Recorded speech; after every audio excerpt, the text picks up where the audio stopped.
Daddy's leading the way down the long open road. Mommy in the passenger seat, easing into travel mode. Tintin in the back with his dinos in a row. And Snape, our happy dog wagging with a glowing soul. We've got snacks, maps, stories packed up tight, chasing miles of wonder as the world rolls into sight. Wind in our hair, stories in our eyes, traveling together under wide blue skies. We're rolling into sunshine, heartbeats all aligned, searching for the peace that only nature lets us find. With Daddy up front, Mommy smiling bright, Ted and his dinos making everything light. Snape's tail thumping like a traveling drum. Ted Ventures is our family, strong as we roll. With this family, adventure's always gonna come.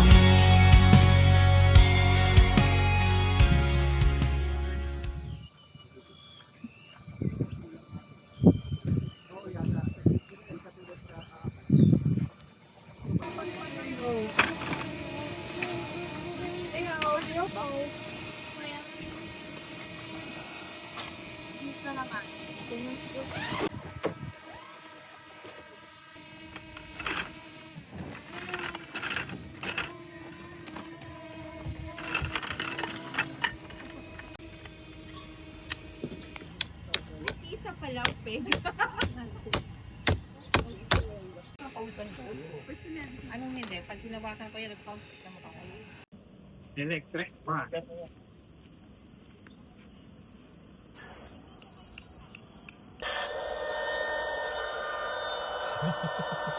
Train. Iniwan mo yung ano, baka masasara. I-try mo doon sa inyo.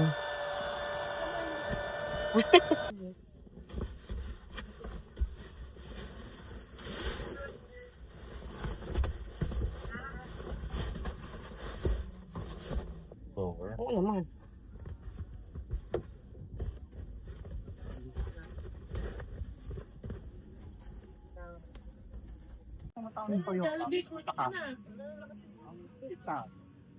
Lapit mo.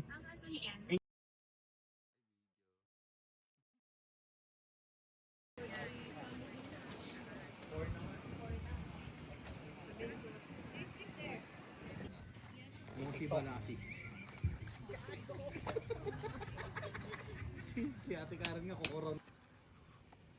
Daddy, di yun. Saging na. per bang din. Mga girl bilak daw. Ano, girl bilat? Uy, panda girl ka. Ito kasi. Ang dami naman. Ito tayo titingin. Joke lang nga baka nakapit kayo. Pero Pwede sila. kailangan bumili. Pwede pa. Alin dyan yung may rice? Sanay. Toyo lang. May rice ba yan? Yung may rice na rice. Ayun, sarap. Yung big show may.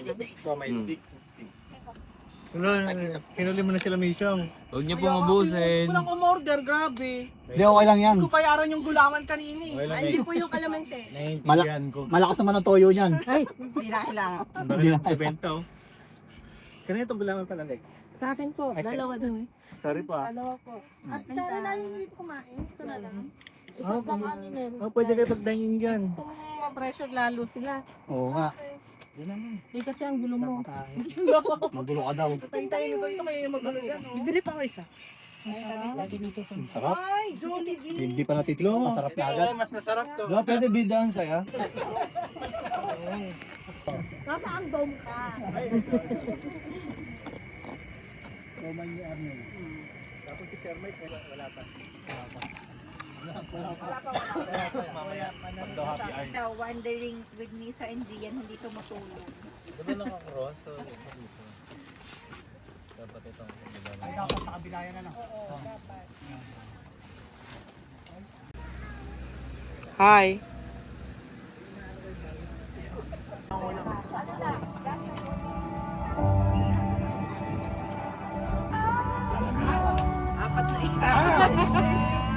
Paano y- ay!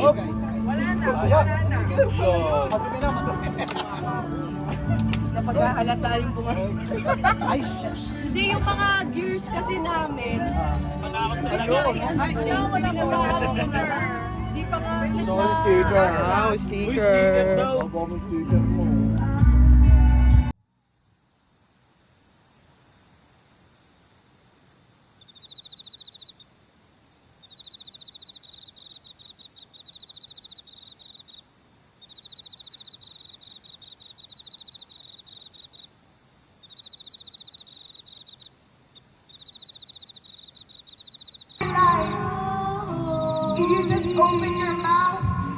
He came here to camp with his beautiful wife at Spena Hill.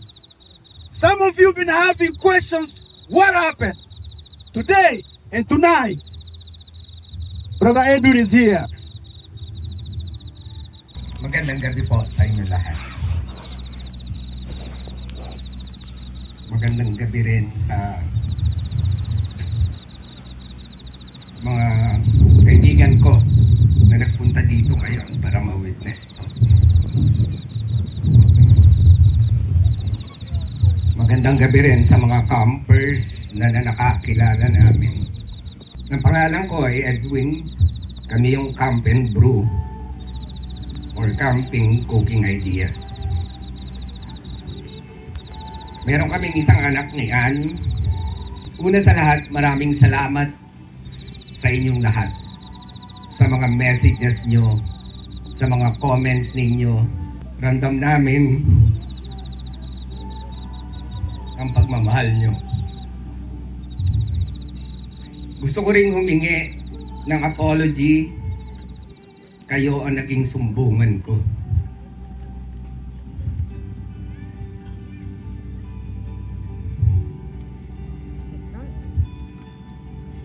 Kayo ang naging shock absorber ko.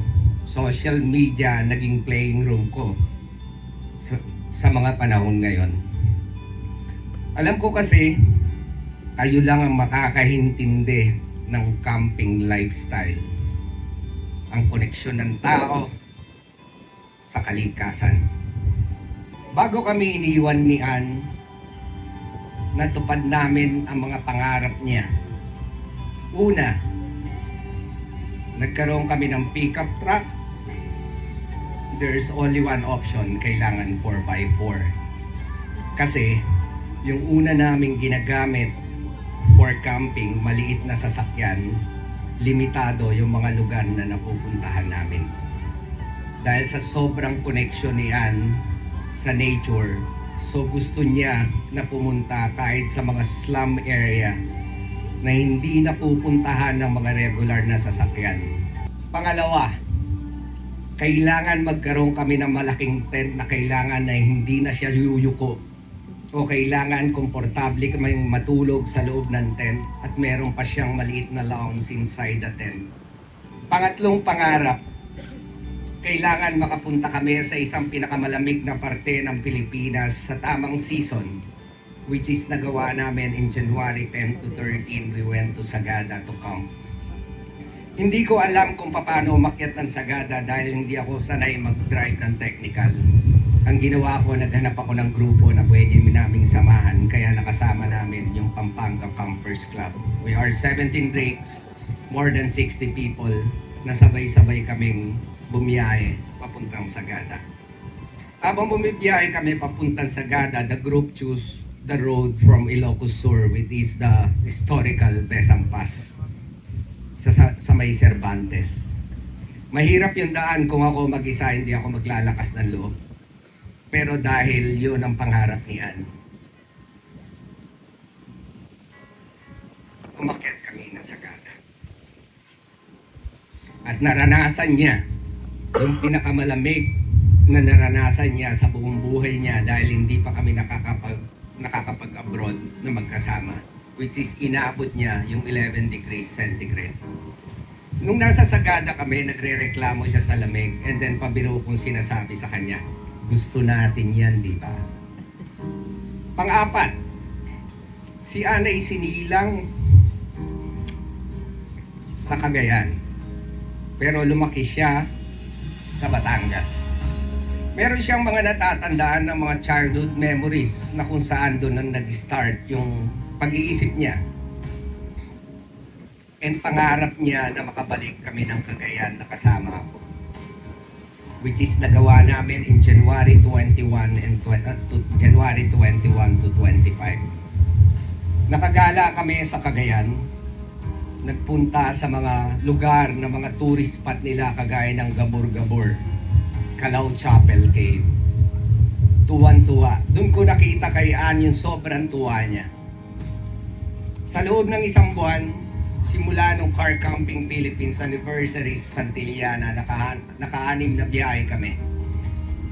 Hanggang mangyari yung insidente noong January 6. Sa isang campers na kagaya natin, alam natin yung 6 na biyahe sa loob ng isang buwan, medyo yata nakakaumay na. Kasi normally kung bumiyahe tayo, kung hindi tayo full-timer na vlogger, kung bumiyahe tayo at least mga 1 o 2 beses sa loob ng isang buwan. Para kami nagmadali, minadali naming mapunuan yung bucket list. Yung pala, iiwan niya na kami.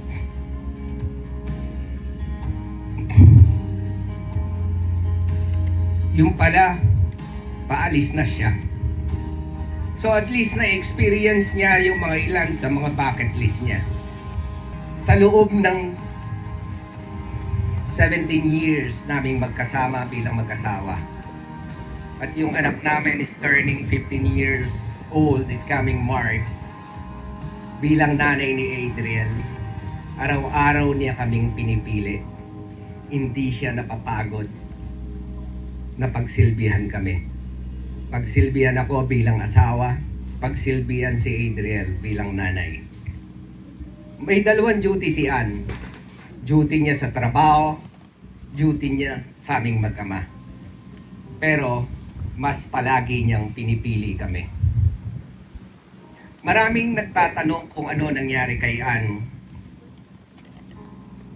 She had heart attack. Ang kinamatay ni Ann ay embolism. Ang embolism ay clot ng mga vessels natin.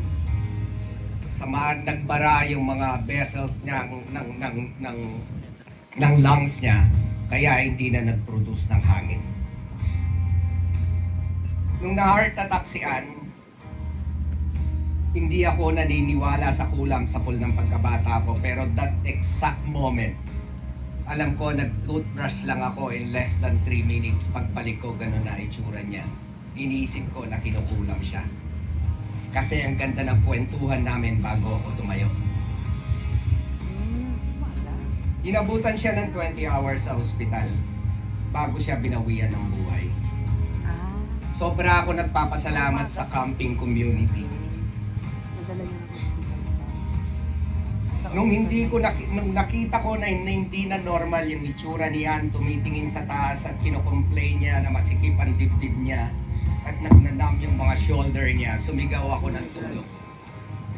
Pagsigaw ko ng tulong, lahat ng campers na nakarinig sa akin, nagtakbuhan para kami isakluluan. Yung katabi naming tent, mag-asawa silang dentista, mga taga-Binyan, Laguna. Kung nandito kayo, Doc, or kung mapanood nyo ito, maraming salamat. Dahil nakaset up yung rig namin, it takes time kung magbabaklas pa ako para isakay ko si Ann. So they offered their Pajero, doon namin isakay si Ann. Walang nasayang na oras. In less than 30 minutes, nasa Down City kami ng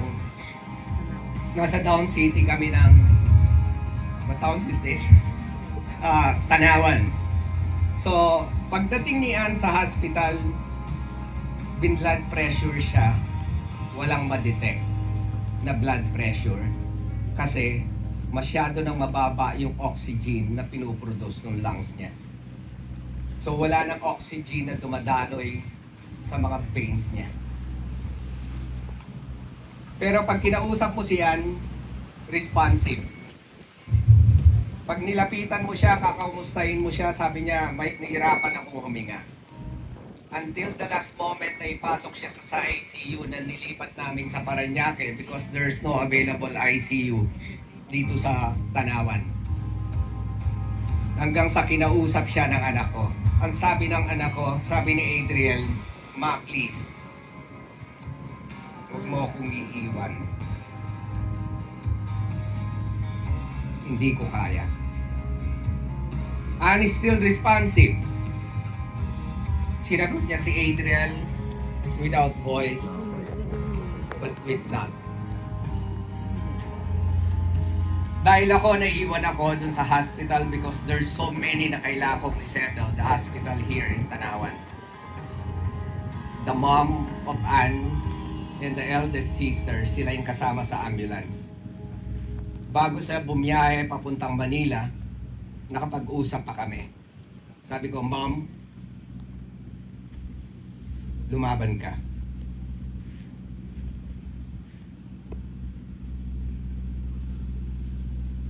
Kailangan ka namin ni Adriel." Ang sabi niya sa akin, oo. Until the last moment na bawian siya ng buhay, I know, Ann, pag mayroong nararamdamang pain, mayroong nararamdaman na fear, si Ann sobrang takot sa pain. Magasgasan lang ng konti, dinaramdam niya. Nung i-intubate siya, nakiusap siya sa doktor, "Doc, pwede ba? Pag pinasok mo yan, hindi ko alam." So, buhay na buhay yung diwa ni Ann bago siya namatay. Pinuntahan ko yung doktor niya dahil matagal ko nang kilala yung doktor na yan.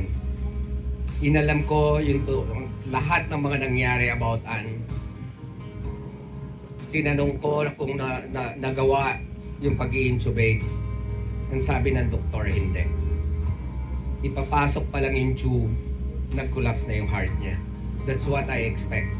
Alam ko na takot si Ann sa pain. So yung mga nagtatanong, there's no foul play. Walang sakit si Ann. Wala silang history na sakit sa puso. So ano yung lesson na pwede kong sabihin sa inyo sa pagkawala ni Ann? We campers, we don't mind kung gaano kalayo yung lugar na pupuntahan natin. Ang importante sa atin, makita natin gaano kaganda yung lugar. Ang importante sa atin, paano tayo makakonect sa nature. Ang importante sa atin, paano tayo magkakaroon ng bagong kapitbahay. Paano tayo magkakaroon ng bagong kaibigan. Yun ang spirit ng real camper.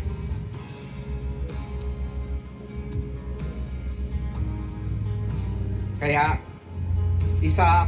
may isa akong mahalagang paalala. Pag naglo-long drive kayo, make it a point. Pinakamahaba ng 3 oras, then stop. Stretch nyo muna yung katawan nyo and then magpahinga kayo. Dahil ang matagal na pagkaupo, pwedeng magdulot ng blood clot at maaring magbara sa mga daluyan ng dugo na pwedeng magdulot ng heart attack kagaya ng nangyari kay Ann. But camping teaches us freedom. Pero wag nating kalimutan ang safety. Sa lahat ng campers dito,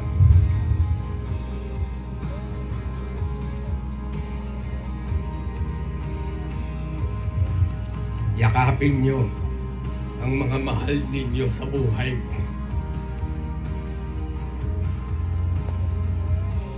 Hawakan ninyo ang mga anak ninyo ng mas mahigpit. Ituloy ninyo ang pangarap dahil hindi natin alam ang bukas. We've got snacks, maps, stories packed up tight, chasing miles of wonder as the world rolls into sight. in our hair, stories in our eyes, traveling together under wide blue skies. We're rolling in the sunshine, heartbeats all aligned, searching for the peace that only nature lets us find. With Daddy up front, Mommy smiling bright, Ted and Lenny's dinos making everything light. Snake's tail thumping like a traveling